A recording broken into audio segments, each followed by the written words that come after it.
Hello दोस्तों, आप सभी का स्वागत है इसके टेक्निकल क्लासेस में। तो चलिए दोस्तों, आज बात करेंगे TG2 न्यू एक्सेप्टेड क्वेश्चंस 2023 और आज का जो कि चैप्टर है करंट वोल्टेज एंड रेसिस्टेंस का, यानी कि पार्ट जो है यानी कि 4 होगा। इससे पिछला वाला वीडियो आप लोग अगर नहीं देखे हैं तो प्लीज़ जाकर के यानी कि प्लेलिस्ट में जाकर के सारा वीडियो आप लोग देख सकते हैं। वहाँ से सारा वीडियो आप लोगों को मिल जाएगा, यानी कि सीरियल बाय अपलोड है, नंबर बाय अपलोड है, तो आप लोगों को यानी कि खोजने में दिक्कत का सामना नहीं करना पड़ेगा। तो चलिए दोस्तों, आज का सबसे पहला प्रश्न से स्टार्ट करते हैं। उससे पहले प्लीज़ अगर आप लोग नए हैं तो चैनल को सब्सक्राइब कर दीजिएगा, वीडियो को जरूर शेयर कर दीजिएगा।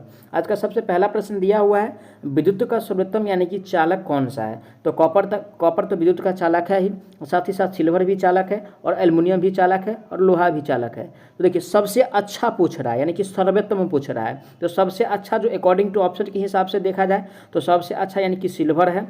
क्या है यानी कि क्या दिया हुआ है, सबसे अच्छा यानी कि सिल्वर, ठीक है। उसके बाद आएगा यानी कि कॉपर, उसके बाद आ जाएगा यानी कि एल्युमिनियम और उसके बाद आ जाएगा यानी कि लोहा, यानी कि आयरन आ जाएगा उसके बाद, यानी कि आयरन आ जाएगा।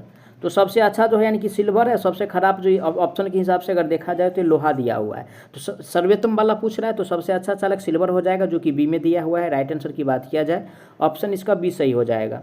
नेक्स्ट क्वेश्चन पे चलेंगे। आज का नेक्स्ट क्वेश्चन दिया हुआ है, कह रहा है यानी कि यदि 10 प्रतिरोधी जिसका मान प्रत्येक का 10 ओम है और सभी समानांतर में है। देखिए, यानी कि R बराबर क्या हो जाएगा, यानी कि इसका जो फॉर्मूला होता है R बराबर यानी कि R/N होता है।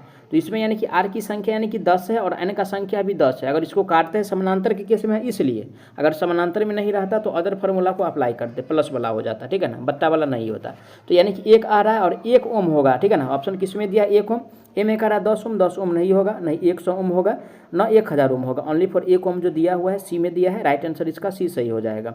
जबकि अगर यहाँ पे 100 प्रतिरोधी वाला रहता तो यानी कि कितना उतना ही आंसर आता, ठीक है ना। आगे बढ़ेंगे नेक्स्ट क्वेश्चन पे। आज का नेक्स्ट क्वेश्चन दिया है, वह उपयंत्र जो करंट को डिटेक्ट करता है किस नाम से जाना जाता है। यानी कि करंट को जो डिटेक्ट करता है, और दोस्तों यानी कि करंट को जो डिटेक्ट करता है उसको यानी कि जानते हैं, यानी कि इसको जो जाना जाता है यानी कि गैल्वेनोमीटर से। किससे, गैल्वेनोमीटर से जानते हैं। ऑप्शन किस में दिया है, गैल्वेनोमीटर। ऑप्शन नंबर जो दिया है यानी कि ए में दिया हुआ है, ठीक है, गैल्वेनोमीटर। राइट आंसर की बात किया जाए तो ऑप्शन ए सही हो जाएगा। जबकि बी में दिया है यानी कि मल्टीमीटर, तो मल्टीमीटर को यानी कि एवीमीटर भी कहा जाता है, एवीओमीटर, ठीक है, एवीओमीटर भी कहा जाता है, ध्यान रखिएगा। और अमीटर क्या मापता है, अमीटर भी करंट मापता है और गैल्वेनोमीटर भी करंट मापता है। लेकिन एवीओमीटर के द्वारा यानी कि करंट भी मापेंगे, उसके बाद वोल्टेज भी मापेंगे और साथ ही साथ प्रतिरोध भी मापते हैं, ठीक है ना। तो ये सब ध्यान रखिएगा, ओनली फॉर फ्रीक्वेंसी इसके द्वारा नहीं मापा जाता है मल्टीमीटर के द्वारा। राइट आंसर इसका ये सही हो जाएगा। आगे बढ़ेंगे। आज का अगला प्रश्न दिया, एक परिपथ में एक प्रतिरोध जो 100 ओम का है और 2 एम्पियर की करंट का वहन करता है, तो प्रतिरोध के अक्रॉस वोल्टेज क्या होगा। यानी कि अक्रॉस वोल्टेज पूछ रहा है। और देखिए दोस्तों, यानी कि V बराबर क्या होता है फॉर्मूला, यानी कि I और इंटू में R होता है, ये सब ध्यान रखिएगा। तो चलिए, यानी कि अगर V बराबर यानी कि I का जो वैल्यू दिया है, कितना दिया है, 2 एम्पियर दिया हुआ है, यहाँ पर देख सकते हैं। और ओम यानी कि R, प्रतिरोध का मान जो दिया हुआ है यानी कि 100 दिया हुआ है। तो इसको अगर मल्टीप्लाई करते हैं तो बराबर में कितना ला के देगा, यानी कि 200 ओम हो जाएगा, ठीक है। 200 ओम ऑप्शन किस में दिया है, तो केवल 2 वोल्ट, सॉरी ओम नहीं होगा दोस्तों, यानी कि वोल्ट हो जाएगा, क्योंकि यानी कि वोल्टेज का यूनिट यानी कि वोल्ट होता है, ठीक है ना, वोल्ट होगा। प्रतिरोध का नहीं पूछ रहा, इसीलिए अगर प्रतिरोध का पूछा तब ओम होता है। तो 200 वोल्ट जो होगा ऑप्शन किस में दिया है दोस्तों, यानी कि 200 वोल्ट।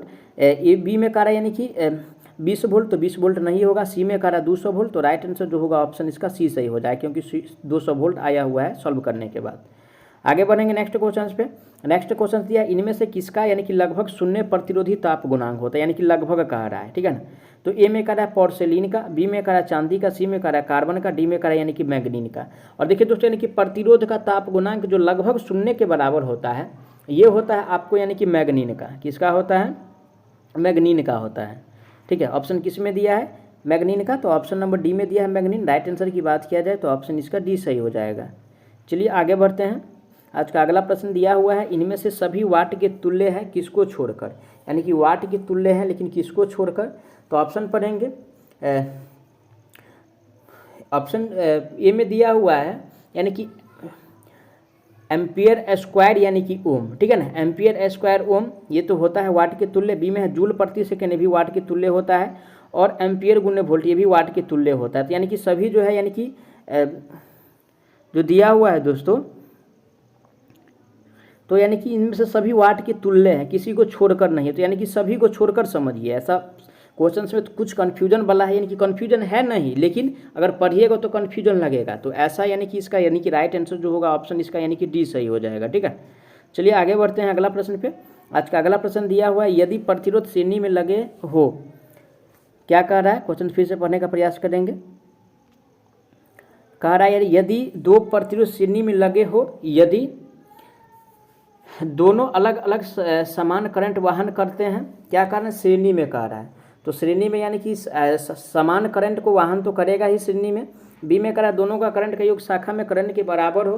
बी में कह रहा है दोनों प्रतिरोध में से यदि समान करंट पास हो। तो देखिए इस स्थिति में जो होगा दोस्तों, यानी कि दोनों प्रतिरोध में से यानी कि समान करंट पास होगा, तो ये जो होगा श्रेणी का गुण को जो है यानी कि श्रेणी का जो नियम है उसको फॉलो करेगा। तो राइट आंसर जो होगा ऑप्शन इसका सी सही हो जाएगा। चलिए आगे बढ़ते हैं। आज का अगला प्रश्न दिया है, इनमें से किस पदार्थ में नेगेटिव प्रतिरोध ताप गुणांक होता है, यानी कि ऋणात्मक वाला। ठीक है, ऋणात्मक वाला। और देखिए दोस्तों यानी कि ऋणात्मक वाला यानी कि ताप गुणांक जो होता है, ठीक है ना, ऋणात्मक वाला ताप गुणांक होता है किसका, यानी कि कार्बन का। ठीक है ना, ऑप्शन किस में दिया है, कार्बन। ए में कह रहा है कॉपर, तो कॉपर का तो ऋणात्मक नहीं होता है, ना एल्युमिनियम का होता है, नहीं पित्तल का होता है। कार्बन का लगभग ऋणात्मक के आसपास होता है। तो करेक्ट आंसर जो होगा ऑप्शन इसका डी सही हो जाएगा। आगे बढ़ेंगे। आज का अगला प्रश्न दिया हुआ है, आवेश का मात्रक क्या है, किसका मात्रक पूछ रहा है दोस्तों, यानी कि आवेश का, है ना, आवेश का मात्रक हमसे पूछ रहा है। ठीक है, और दोस्तों यानी कि आवेश का जो मात्रक होता है, ठीक है, क्या होता है आवेश का मात्रक, यानी कि कूलम्ब होता है। क्या होता है, कूलम्ब होता है।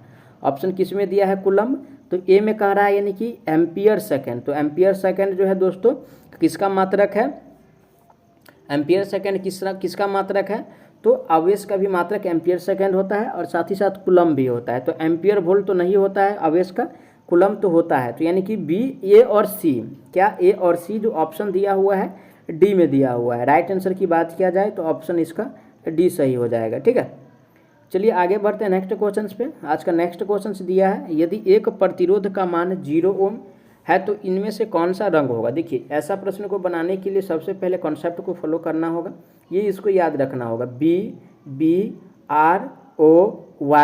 Great, bright, very, good, white. ठीक है, इसको ध्यान रखिए, क्वेश्चन बन जाएगा। 0 से स्टार्ट कीजिए और 9 पे यानी कि ख़त्म कर दीजिए। ठीक है, यानी कि 0 1 2 3 4 5 6 7 8 9 और 0 लगा के 10, है ना। तो देखिए क्या कह रहा है, यानी कि 0 कह रहा था। 0 का मतलब क्या, black, brown, red, orange, yellow. तो बी का मतलब यानी कि ब्लैक, ब्लैक का मतलब काला, और काला वाला जो ऑप्शन दिया हुआ है ओनली फॉर एक ही में दिया हुआ है। ठीक है ना, ऑप्शन ए में जो दिया हुआ है काला कह रहा है। तो राइट आंसर जो होगा पहला में जो दिया है काला, तो काला वाला सही होगा। ऐसा तो ऑप्शन कंफ्यूज करने वाला नहीं है कि बी में भी काला है, सी में भी काला और डी में भी काला है। तो राइट आंसर जो होगा ऑप्शन इसका यानी कि ए सही हो जाएगा। ठीक है ना, इस पर कोई भी क्वेश्चन बन जाएगा तो इसको मत भूलिएगा। चलिए आगे बढ़ते हैं नेक्स्ट क्वेश्चन पे। नेक्स्ट क्वेश्चन है, इनमें से ओम का नियम किस पर लागू नहीं होता है। तो देखिए दोस्तों यानी कि ओम का नियम, और ओम का नियम जो है यानी कि डिस्ट्रीब्यूशन पैरामीटर पे नहीं लागू होता है, साथ ही साथ सेमी कंडक्टर पे लागू नहीं होता है, इस सब पे यानी कि लागू नहीं होता है। ठीक है ना, तो ऑप्शन पढ़ेंगे। ए में करा है सेमी कंडक्टर, तो सेमी कंडक्टर पे लागू नहीं होता है। बी में दिया डीसी सर्किट में, तो डीसी सर्किट में लागू होता है। स्मॉल रेसिस्टेंस पर भी लागू होता है और उच्च करंट पे भी लागू होता है, लेकिन सेमी कंडक्टर में और डिस्ट्रीब्यूशन पैरामीटर में लागू नहीं होता है। राइट आंसर की बात किया जाए तो ऑप्शन इसका ये सही हो जाएगा। चलिए आगे बढ़ते हैं नेक्स्ट क्वेश्चन पे। आज का नेक्स्ट क्वेश्चन दिया है, किसी पदार्थ का विशेष प्रतिरोध किस मात्रा के में मापा जाता है, यानी कि प्रतिरोध। और दोस्तों यानी कि किसी पदार्थ के यानी कि विशेष प्रतिरोध की मात्रा जो है, और इसको जो यानी कि मेजर करते हैं, ये मेजर किया जाता है ओम मीटर में। किसमें, ओम मीटर में किया जाता है, प्रतिरोधकता जिसको कहते हैं। ए में कह रहा है ओम प्रति मीटर, तो ओम प्रति मीटर में मेजर नहीं करते हैं, नहीं ओम प्रति मीटर स्क्वायर में, ओनली फॉर ओम मीटर में मेजर करते हैं, जो कि सी में दिया हुआ है। राइट आंसर सी सही हो जाएगा। चलिए आगे बढ़ते हैं। आज का अगला प्रश्न दिया, इनमें से किसकी प्रतिरोधकता सबसे कम होगा, यानी कि सबसे कम प्रतिरोधकता किसका होगा। ए में दिया है जिंक का, बी में दिया है लेड का, सी में कह रहा है यानी कि मरकरी का, और डी में कह रहा है यानी कि कॉपर का। और सबसे कम प्रतिरोधकता जो होगा दोस्तों अकॉर्डिंग टू ऑप्शन के हिसाब से सबसे कम होगा यानी कि कॉपर का प्रतिरोधकता। किसका, कॉपर का। ऑप्शन किस में दिया है, ए में कह रहा है जिंक, जिंक का प्रतिरोधकता यानी कि सबसे कम नहीं होगा, नहीं लेड का नहीं मरकरी का, सबसे कम जो होगा कॉपर का, जो कि डी में दिया है। राइट आंसर इसका डी सही हो जाएगा। चलिए आगे बढ़ते हैं अगला प्रश्न पे। आज का अगला प्रश्न दिया है फ्यूज के नियम के अनुसार तार के व्यास के साथ धारा कैसे बदलती है। और दोस्तों यानी कि धारा जो बदलता है यानी कि डायमीटर का, ठीक है, यानी कि डायमीटर का ये जो होता है दोस्तों, डायमीटर का जो होता है यानी कि 3/2 यानी कि 1.5 के आसपास होता है। तो ये ध्यान रखिए, क्वेश्चन एग्जाम में पूछा जाता है, ठीक है ना, यानी कि KD के पावर में यानी कि 3/2 ये क्वेश्चन पूछा जाता है, जो कि ऑप्शन नंबर ए में कह रहा है। क्या कह रहा है, यानी कि 1/, डायमीटर का स्क्वायर, तो डायमीटर का स्क्वायर नहीं होता है, यानी कि 1.5 के आसपास होता है। 1/, डायमीटर भी नहीं होगा, और डायमीटर बेच दिया है ओनली फॉर, ये भी नहीं होगा। ये जो होता है डायमीटर का 3/2 यानी कि 1.5, डायमीटर का यानी कि 1.5 होता है, 1.5 गुना, जो कि ऑप्शन नंबर डी में दिया है। राइट आंसर इसका डी सही हो जाएगा। चलिए आगे बढ़ते हैं। आज का अगला प्रश्न दिया है ओम के नियम की सार्थकता की शर्त है, यानी कि सार्थकता का यानी कि शर्त क्या है वो हमको बताना है। देखिए सार्थकता का यानी कि शर्त, और ए में कह रहा है यानी कि प्रतिरोध एक समान होना चाहिए, बी में कह रहा है क्या करंट प्रतिरोध के समानुपाती होना चाहिए, सी में कह रहा है यानी कि प्रतिरोध वायर वाउंड होना चाहिए। तो ओम का जो नियम है ये होता है यानी कि जिसका प्रतिरोध जो होना चाहिए वायर वाउंड होना चाहिए, जो कि सी में दिया हुआ है, ठीक है ना, किस में दिया है, सी में दिया हुआ है। राइट आंसर ऑप्शन इसका सी सही हो जाएगा, ठीक है। अगला प्रश्न आज का दिया है ओम का नियम किस पर लागू नहीं होगा, ठीक है ना। देखिए दोस्तों ओम का नियम जो लागू नहीं होता यानी कि वैक्यूम ट्यूब पे भी लागू नहीं होता है, किस पे, वैक्यूम यानी कि ट्यूब पे जो है इस पे भी यानी कि लागू नहीं होता है, नहीं सेमी कंडक्टर पे लागू होता है, नहीं डिस्ट्रीब्यूटर पैरामीटर पे लागू होता है। बी में कह कार्बन रजिस्टर पे इस पे लागू होगा, उच्च वोल्टेज सर्किट पे भी लागू होगा, निम्न वोल्टेज सर्किट पे भी लागू होगा। लेकिन ए में जो दिया है वैक्यूम ट्यूब इस पे लागू नहीं होता है, तो राइट आंसर ऑप्शन इसका ए सही हो जाएगा। चलिए आगे बढ़ते हैं। अगला प्रश्न आज का दिया है इनमें से किसका निगेटिव टेम्परेचर गुणांक नहीं होता है। तो ए में दिया एल्युमिनियम, तो एल्युमिनियम का तो पॉजिटिव होगा, ठीक है, यानी कि नहीं होता है, ठीक है ना। बी में कह रहा है पेपर, तो पेपर का जो है लगभग यानी कि जो इंसुलेटर पदार्थ है उसका यानी कि लगभग जो है यानी कि निगेटिव टेम्परेचर गुणांक होता है, तो नहीं होगा, तो यानी कि एल्युमिनियम का नहीं होगा अकॉर्डिंग टू ऑप्शन के हिसाब से। तो राइट आंसर ऑप्शन इसका ए सही हो जाएगा। आगे बढ़ेंगे। आज का अगला प्रश्न दिया वेरिस्टर है, तो वेरिस्टर क्या है उसके बारे में हमको बताना है। ऑप्शन ए में कह रहा है यानी कि चालक है, क्या कह रहा है ऑप्शन ए में, चालक है।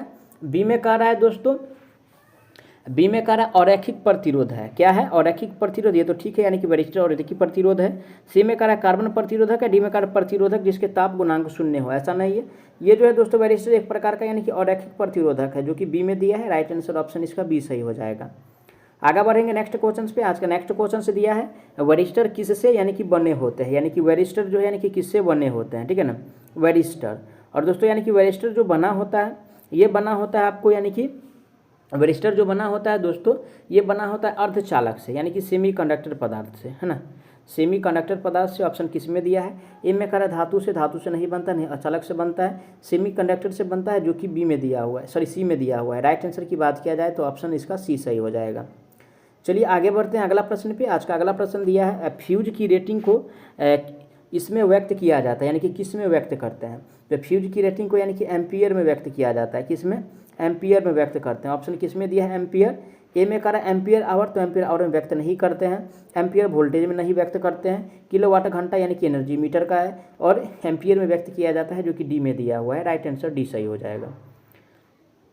तो दोस्तों आज का सेशन में बस इतना ही प्रश्न। मैं आशा करता हूँ आप लोग सारा प्रश्न को अच्छा से समझे होंगे। अगर कोई भी प्रश्न में किसी प्रकार का डाउट है तो प्लीज़ आप लोग उसके लिए कमेंट कीजिएगा, आपको जवाब बहुत जल्द मिलने वाला है। साथ ही साथ नए हैं तो चैनल को सब्सक्राइब कर दीजिए, वीडियो को शेयर कर दीजिएगा। तो चलिए मिलते हैं नेक्स्ट वीडियो में, तब तक के लिए जय हिंद।